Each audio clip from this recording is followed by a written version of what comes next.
Welcome back in my class. Today we will talk about latent heat. हम लोगों ने अपनी प्रीवियस वीडियो में कुछ टॉपिक्स के बारे में बात कर ली है जो इस चैप्टर के रिगार्डिंग थे, यानी कि मैटर इन अवर सराउंडिंग। आज हमारे पास उसी चैप्टर के रिगार्डिंग एक नया टॉपिक है जिसे हम लोग बोलते हैं लेटेंट हीट। सबसे पहले इस टॉपिक में हम लोग डेफिनेशन को देखेंगे कि लेटेंट हीट क्या होता है। तो अगर हम लोग बात करें लेटेंट हीट की, तो वो अमाउंट ऑफ हीट या फिर वो अमाउंट ऑफ एनर्जी जो हम लोग किसी सब्सटेंस को प्रोवाइड करते हैं उस सब्सटेंस की स्टेट को चेंज करने के लिए, वो हमारी होती है लेटेंट हीट। आई होप आप लोग समझ पा रहे होंगे कि यहाँ पर स्टेट से मेरा मतलब क्या है। स्टेट से मेरा मतलब है यहाँ पर सॉलिड, लिक्विड, गैस। तो conversion of solid to liquid, liquid to gas, gas to solid, ये जो कुछ कन्वर्जन्स है, इन कन्वर्जन्स को प्रोसीड होने के लिए जो हीट रिक्वायर्ड होती है उसे हम लोग बोलते हैं लेटेंट हीट। तो अब हम लोग बात कर लेते हैं कुछ फैक्टर के बारे में जो लेटेंट हीट के रिगार्डिंग है। जैसे कि नंबर 1 हम लोग बात कर पा रहे हैं, latent heat does not rise the temperature. Latent heat जो होता है वो टेम्परेचर में इंक्रीमेंट नहीं कर पाता है। पहले हम लोग इस फैक्टर के बारे में जानेंगे कि ऐसा क्यों है। देखिए, फॉर एग्जाम्पल हम लोगों ने बात किया है कि ये पार्टिकल है सॉलिड। हमें पता है कि सॉलिड के जो मॉलिक्यूल होते हैं वो बहुत ही पास पास होते हैं और हमें इसको कन्वर्ट करना है लिक्विड के अंदर। और हम लोगों ने अपनी कुछ लास्ट वीडियो में ये बात पढ़ी थी कि सॉलिड के अंदर फोर्स ऑफ अट्रैक्शन मैक्सिमम होता है, जबकि लिक्विड के अंदर force of attraction as compare to solid थोड़ा कम होता है। तो जो लेटेंट हीट है उसका काम है कि सॉलिड के जो मॉलिक्यूल के बीच में फोर्स ऑफ अट्रैक्शन है उस फोर्स ऑफ अट्रैक्शन को ब्रेक करना। तो मैं कुछ छोटे शब्दों में आप लोगों को बताना चाहूंगी कि लेटेंट हीट सिर्फ और सिर्फ हमारे सॉलिड के जो फोर्स ऑफ अट्रैक्शन है, दो डिफरेंट मॉलिक्यूल के बीच में जो फोर्स ऑफ अट्रैक्शन है, सिर्फ उसे ब्रेक करने का काम करती है, रेदर देन कि उसके मॉलिक्यूल्स के टेम्परेचर को चेंज करे। तो यही रीजन है कि लेटेंट हीट कभी भी टेम्परेचर में इंक्रीमेंट नहीं कर पाती है। चाहे वो स्टेट सॉलिड से लिक्विड हो, चाहे वो स्टेट लिक्विड से गैस हो, दोनों ही कंडीशंस के अंदर कभी भी टेम्परेचर में इंक्रीमेंट नहीं होगा। इसका रीजन ये है कि लेटेंट हीट उस सब्सटेंस के force of attraction in between molecules को ही ब्रेक करता है, उसके टेम्परेचर में कोई भी चेंज नहीं करता है। उसके बाद हम लोग नेक्स्ट बात कर लेते हैं, क्योंकि यहाँ फर्स्ट वाले पॉइंट के अंदर टेम्परेचर में चेंज नहीं हो पा रहा है, तो सेकेंड वाला पॉइंट भी उससे रिलेटेड ही है। Latent heat does not increase the kinetic energy. Latent heat कभी भी सब्सटेंस की काइनेटिक एनर्जी में कोई भी चेंज नहीं कर पाती है। काइनेटिक एनर्जी हम लोग कैसे समझेंगे कि काइनेटिक एनर्जी क्या होता है? तो आप देखिए कि आप लोगों ने खाना खाया, खाना खाने के बाद हम लोग अपने आप को एकदम से फ्रेश फील करते हैं और हमें एक एनर्जी फील होती है अपनी बॉडी के अंदर, और हम लोग पूरी मेहनत के साथ लग जाते हैं अपना काम करने के लिए। जबकि वही काम अगर हम लोग खाली पेट करना चाहें तो हम लोगों को थोड़ा सा प्रॉब्लम आएगा। तो आप समझ सकते हैं कि वो एनर्जी जो हम लोगों को काम करने के लिए प्रेरित करती है, या फिर मैं बोल सकती हूँ वो एनर्जी जिस एनर्जी की वजह से हम लोग कोई भी फिजिकल एक्टिविटीज, जरूरी नहीं है हम लोग, मैं बात कर रही हूँ सब्सटेंस की, कोई भी सब्सटेंस फिजिकल एक्टिविटीज को बहुत इजीली कंप्लीट कर सकता है, उसे हम लोग बोलते हैं काइनेटिक एनर्जी। तो कभी भी लेटेंट हीट जो है वो काइनेटिक एनर्जी के अंदर इंक्रीज नहीं कर पाती है। उसका रीजन क्या है? क्योंकि लेटेंट एनर्जी जो है वो हमारे फोर्स ऑफ अट्रैक्शन सब्सटेंस के उन्हीं को बाइंड करने में लग गई है, उन्हीं को ब्रेक करने में लग गई है। क्योंकि हमारी लेटेंट हीट पूरी की पूरी breaking of force of attraction में ही निकल गई है, तो इसीलिए वो मॉलिक्यूल को एनर्जी एब्सॉर्ब नहीं करने देगी, उससे मॉलिक्यूल एक्साइट नहीं हो पाएंगे, और अगर मॉलिक्यूल एक्साइट नहीं होंगे तो उनकी बॉडी के अंदर काइनेटिक एनर्जी में कोई भी चेंज नहीं आ पाएगा। अब हम लोग नेक्स्ट बात कर लेते हैं कि लेटेंट हीट कितने टाइप की होती है।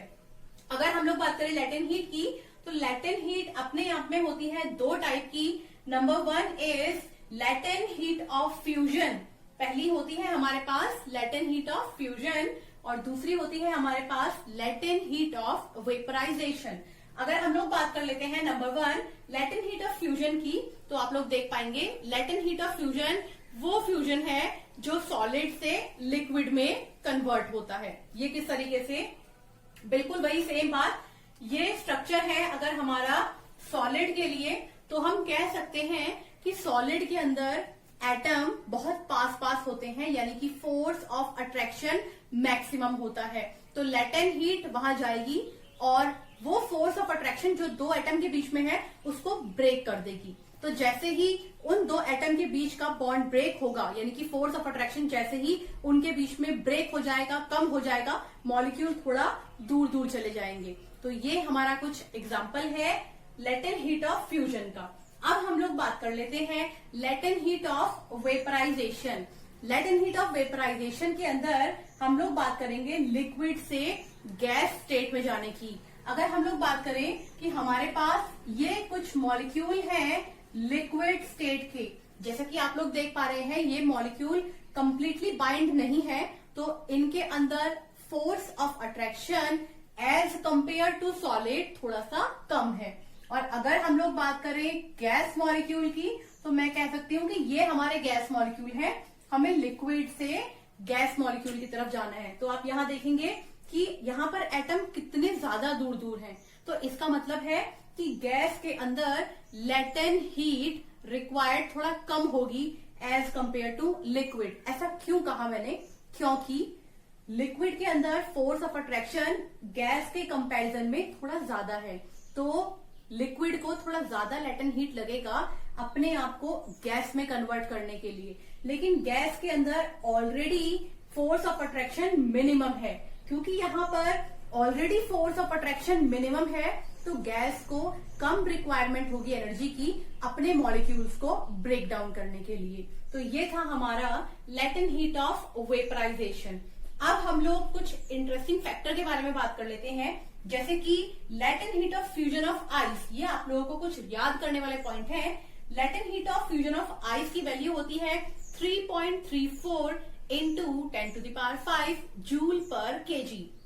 ऐसे ही latent heat of vaporization of water होता है 22.5 into 10⁵ जूल पर केजी। तो इससे हम लोग क्या समझ सकते हैं कि लेटेंट हीट क्या होता है, वो amount of energy in joules, क्योंकि यहाँ हमारे पास यूनिट में जूल है तो हम जूल वर्ड को यूज करेंगे। तो वो amount of energy in joules जो 1 kg सब्सटेंस को चेंज करता है in other state are termed as latent heat. तो उसे हम लोग लेटेंट हीट कहते हैं। ये भी एक डेफिनेशन हो जाएगी लेटेंट हीट की।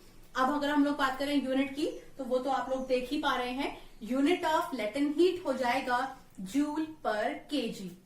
अब हम लोग बात करते हैं कुछ और पॉइंट्स की। For example, ice at 0°C is more effective in cooling a substance than water at 0°C। अगर हम लोग आइस को 0°C पे लेते हैं तो वो ज्यादा इफेक्टिव कूलिंग करेगी रेदर देन द वाटर। इसका भी रीजन बिल्कुल सेम वही रहेगा, फोर्स ऑफ अट्रैक्शन। आप समझ सकते हैं आइस जो है वो सॉलिड फॉर्म में है, तो फोर्स ऑफ अट्रैक्शन आइस के एटम के बीच में ज्यादा है और इसीलिए वहां पर लेटेंट हीट ज्यादा है, तो कूलिंग ज्यादा होगी।